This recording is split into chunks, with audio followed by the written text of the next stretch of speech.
रूस के बाद अब उसके मददगार बेलारूस ने भी दुनिया को परमाणु युद्ध की धमकी दे दी। पश्चिमी मीडिया के मुताबिक पुतिन के दोस्त लुकाशेंको यूक्रेन को हथियार देने वाले देशों पर बुरी तरह भड़क गए और उन्होंने चेतावनी दे दी कि अमेरिका और यूरोप के देशों की वजह से ही दुनिया पर परमाणु युद्ध का खतरा मंडराने लगा है, क्योंकि वो जंग खत्म करने के बजाय उसकी आग में घी डालने का काम कर रहे हैं। इसके लिए लुकाशेंको अमेरिका पर जमकर भड़के। उन्होंने साफ कह दिया कि अगर तीसरा विश्व युद्ध छिड़ा तो उसकी वजह अमेरिका ही बनेगा, क्योंकि वो रूस को पछाड़ने के लिए यूक्रेन का सहारा ले रहा है और मदद के नाम पर ऐसे ऐसे खतरनाक हथियार भेज रहा है जिससे युद्ध थमने के बजाय बढ़ जाए। लुकाशेंको का ये गुस्सा तब सामने आया जब पुतिन ने कुछ रोज पहले ही ये ऐलान किया था कि वो जल्द ही बेलारूस में परमाणु हथियारों की तैनाती करेंगे।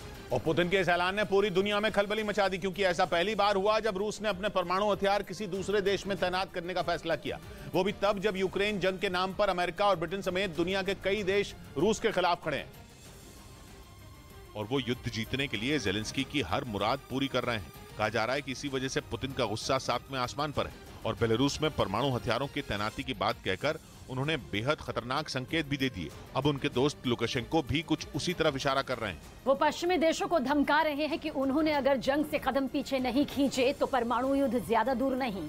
इसके साथ ही उन्होंने बेलारूस में परमाणु हथियारों की तैनाती के फैसले का बचाव भी किया। लुकाशेंको के मुताबिक पश्चिमी देश रूस और बेलारूस दोनों के लिए बड़ा खतरा बनते जा रहे हैं और उनसे बचने के लिए ही बेलारूस में परमाणु हथियारों को तैनात किया जाएगा। इधर दिल्ली के मुख्यमंत्री अरविंद केजरीवाल पर गुजरात हाई कोर्ट ने 25,000 का जुर्माना लगाया। उन्होंने प्रधानमंत्री नरेंद्र मोदी की एमए की डिग्री की मांग की थी, जिस पर सीआईसी यानी सेंट्रल इंफॉर्मेशन कमीशन ने गुजरात यूनिवर्सिटी को प्रधानमंत्री की डिग्री दिखाने के निर्देश दिए थे, जिस पर सुनवाई करते हुए गुजरात हाई कोर्ट ने उस आदेश को खारिज कर दिया। साथ ही दिल्ली के मुख्यमंत्री अरविंद केजरीवाल पर 25,000 रुपए का जुर्माना भी लगाया। इस बीच यूरेशियन टाइम्स नाम की वेबसाइट ने दावा किया कि यूक्रेन ने रूस के खतरनाक सुखोई लड़ाकू विमान को पाने के लिए उसके एक पायलट को खरीदने की कोशिश की। खबर के मुताबिक यूक्रेन के खुफिया विभाग ने रूस के Su-34 लड़ाकू विमान उड़ाने वाले पायलट को एक भारी भरकम रकम देने का लालच दिया ताकि वो हमला करने के बहाने यूक्रेन की सीमा में घुसे और फिर रूस के सबसे घातक सुखोई फाइटर जेट को यूक्रेन की सेना के हवाले कर दे, क्योंकि रूस के इस लड़ाकू विमान ने जेलेंस्की की सेना की नाक में दम कर दिया है। रूस जब चाहता है तब वो Su-34 की मदद से यूक्रेन के ठिकानों पर बमों और रॉकेटों की बारिश कर देता है। खुद यूक्रेन की सेना इस बात को मान रही है कि उसके पास रूस के Su-34 फाइटर जेट की काट नहीं है। एक रोज पहले ही अमेरिकी मीडिया ने यूक्रेन की सेना के एक अधिकारी के हवाले से ऐसा ही दावा किया था।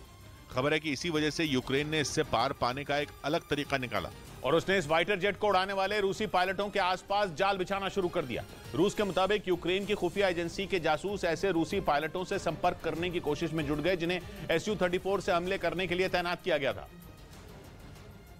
और जो लगातार उड़ान भरकर यूक्रेन में हमले बोल रहे थे। दावा है कि यूक्रेन की खुफिया एजेंसी ने एक ऐसे रूसी पायलट को ढूंढ भी लिया।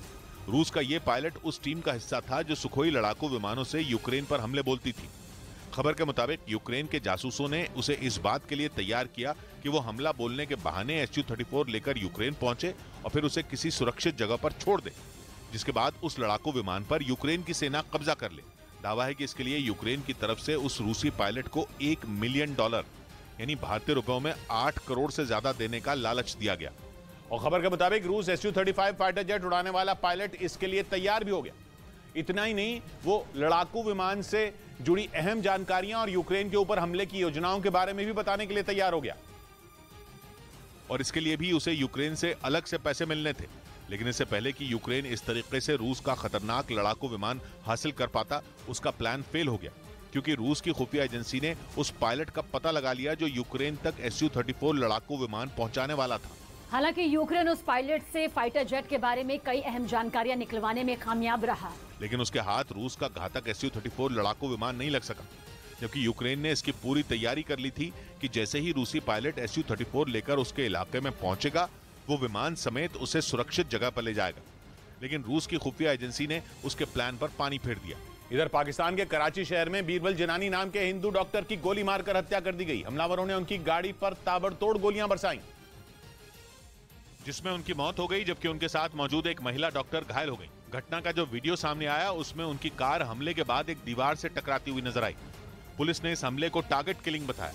डॉक्टर बीरबल जनानी कराची के मशहूर डॉक्टरों में एक थे। वो कराची के मेट्रोपॉलिटन कॉर्पोरेशन के पूर्व निदेशक भी रह चुके थे। वहीं पाकिस्तान के पेशावर में सिख समुदाय के एक दुकानदार की गोली मारकर हत्या कर दी गई। बताया गया कि यह घटना उस वक्त हुई जब वो अपनी दुकान में बैठे थे। तभी दो लोग मोटरसाइकिल से पहुंचे और उन पर फायरिंग कर दी। इसके बाद वो लोग वहां से फरार हो गए। इस घटना में जिनकी मौत हुई उनका नाम दयाल सिंह बताया गया। उधर दुनिया भर के परमाणु रिएक्टरों पर नजर रखने वाली यूएन की संस्था IAEA यानी इंटरनेशनल एटॉमिक एनर्जी एजेंसी ने दावा किया कि जापोरिजिया परमाणु प्लांट पर हमले का खतरा बढ़ता जा रहा है। यूक्रेन के इस परमाणु प्लांट पर रूस ने पिछले साल मई में ही कब्जा कर लिया था और तभी से ज़ेलेंस्की की फौज जापोरिजिया से पुतिन की सेना को खदेड़ने में जुटी है। लेकिन कई महीनों तक जंग लड़ने के बाद भी यूक्रेन की सेना जापोरिजिया परमाणु प्लांट पर दोबारा कब्जा नहीं कर सकी। पश्चिमी मीडिया का दावा है कि जापोरिजिया से रूसी सैनिकों को भगाने के लिए ज़ेलेंस्की ने नई रणनीति तैयार की है, जिसके तहत वो प्लांट के बाहर मौजूद रूसी सेना पर ताकतवर हमला बोलेंगे। इसी वजह से परमाणु रिएक्टरों पर नजर रखने वाली यूएन की संस्था IAEA की चिंता बढ़ गई, क्योंकि अगर ऐसा हुआ तो फिर जापोरिजिया परमाणु प्लांट को बड़ा नुकसान पहुंच सकता है, जिससे पूरा यूरोप तबाह हो सकता है। यूक्रेन की परेशानी यह भी है कि जंग की वजह से उसके कई पावर प्लांट ने काम करना बंद कर दिया है, जिसकी वजह से जापोरिजिया परमाणु प्लांट के रिएक्टरों को ठंडा रखने के लिए बिजली नहीं मिल पा रही है और इससे रिएक्टरों के पिघलने का खतरा बढ़ गया है। और अगर एक बार वो पिघल गए तो फिर रेडिएशन का ऐसा बम फूटेगा जिससे यूक्रेन में तबाही मच जाएगी। रेडिएशन की चपेट में आने वाला हर इंसान खत्म हो जाएगा और रेडिएशन के बम से हजारों लोग एक झटके में मौत की नींद सो जाएंगे। इसी वजह से IAEA की टीम लगातार जापोरिजिया का दौरा कर रही है। 2 रोज पहले भी IAEA की टीम ने वहां का दौरा किया। रूस के मीडिया की तरफ से इसका एक वीडियो भी जारी किया गया, जिसमें संस्था से जुड़े कई लोग जापोरिजिया परमाणु प्लांट की जांच करते दिखाई दिए और उन्होंने ये पता लगाने की कोशिश की कि जंग की वजह से परमाणु प्लांट को कितना नुकसान पहुंचा है। यानी यूएन की संस्था IAEA ये पता लगाने में जुटी है कि जापोरिजिया परमाणु प्लांट कितना सुरक्षित है। और इस दौरे के बाद IAEA के डायरेक्टर जनरल राफेल ग्रोसी का एक बयान भी सामने आया, जिसमें उन्होंने ये दावा किया कि सैन्य गतिविधियां तेज होने की वजह से परमाणु प्लांट की हालत बेहद खराब हो चुकी है। The increased military activity, which I was referring to on the basis of the information. यही नहीं, उन्होंने परमाणु प्लांट को बचाने के लिए चारों तरफ एक सुरक्षा घेरा बनाने की सलाह दी, ताकि परमाणु रिएक्टरों को बमों और मिसाइलों से बचाया जा सके। हालांकि पश्चिमी मीडिया का दावा है कि IAEA के इस प्रस्ताव को यूक्रेन ने मानने से इनकार कर दिया। इस बीच ब्रिटेन की वेबसाइट मिरर ने यह दावा किया कि यूक्रेन के जापोरिजिया परमाणु प्लांट से डर्टी बम बनाने का सामान चोरी हो सकता है और अगर ऐसा हुआ तो फिर यूक्रेन में ऐसी तबाही मचेगी जिससे पूरी दुनिया दहल जाएगी। क्योंकि डर्टी बम कोई आम बम नहीं है, बल्कि ये किसी छोटे परमाणु बम जैसा ही होता है। फटने के वक्त तो ये सिर्फ अपने आसपास के इलाके को ही बर्बाद करता है, लेकिन असली तबाही तो इसके बाद मचती है। बम को खतरनाक बनाने के लिए इसके बारूद में रेडियो एक्टिव पाउडर मिला दिया जाता है और फिर बम के फटने के बाद इसमें भरे रेडियो एक्टिव पदार्थ हवा में फैल जाते हैं और फिर कई साल तक लोगों की मौत की वजह बनते हैं। और अब ब्रिटेन की वेबसाइट मिरर ने यह दावा किया कि यूरोप के सबसे बड़े परमाणु प्लांट जापोरिजिया से डर्टी बम बनाने का सामान चोरी हो सकता है, जो आगे चलकर हजारों लोगों की मौत की वजह बन सकता है। जापोरिजिया परमाणु प्लांट पर इस वक्त रूस का कब्जा है और उसने वहां यूक्रेन के सैनिकों को घुसने से रोकने के लिए तगड़ी घेराबंदी कर रखी है। लेकिन ज़ेलेंस्की की फौज भी जापोरिजिया को फिर से हासिल करने के लिए जी जान से जुटी है। परमाणु प्लांट से पुतिन के सैनिकों को खदेड़ने के लिए यूक्रेन लगातार हमले कर रहा है, लेकिन कई महीनों की जंग के बाद भी यूक्रेन की सेना जापोरिजिया पर फिर से कब्जा नहीं कर सकी। हालांकि पश्चिमी मीडिया का दावा है कि जल्द ही जापोरिजिया पर यूक्रेन का कंट्रोल होगा।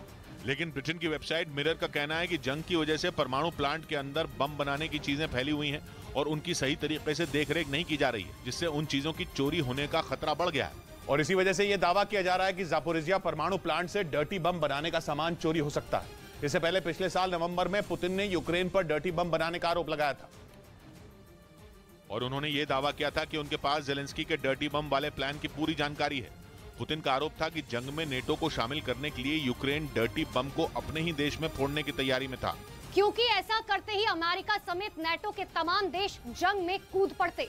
इसके बाद परमाणु रिएक्टरों पर नजर रखने वाली यूएन की संस्था IAEA यानी इंटरनेशनल एटॉमिक एनर्जी एजेंसी ने पुतिन के इन दावों की जांच की थी, जिसमें यूक्रेन के पास डर्टी बम होने के कोई सबूत नहीं मिले थे। हालांकि बाद में यूक्रेन ने भी रूस पर डर्टी बम बनाने का आरोप लगा दिया था।